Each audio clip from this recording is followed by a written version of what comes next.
of ice is also possible. Yeah. Where? Portions of southern Connecticut, northeast New Jersey, and southeast New York.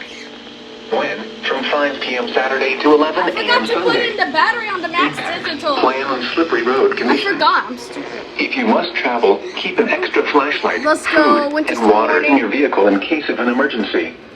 Check local Department of Transportation Information Services for the latest road conditions. The observed stage was missing at 7 a.m. Friday.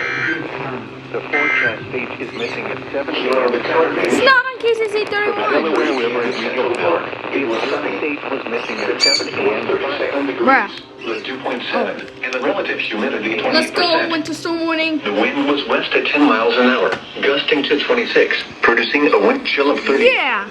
The pressure was 30.06 inches and rising. The report from Let's the Bronx go. Botanical Gardens was not available. Elsewhere in the metropolitan area, it was mostly sunny. You didn't activate. It was 38 at LaGuardia Airport, 43 at Kennedy, 41 at Newark, and 36 at White Plains. Across Long Island, skies ranged from sunny to mostly sunny, and temperatures were between 38 and 40 degrees. In New Jersey, it was sunny, and temperatures were between 37 and 41 degrees. In southwest Connecticut, it was sunny, and temperatures were between 35 and... Here are the latest reports on the coastal waters.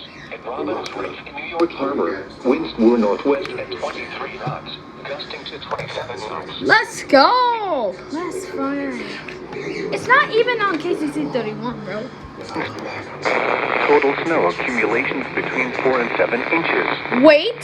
Where? Delaware, Otsego, in Sullivan County. Nah, that's just the winter weather Island Inlet. advisory.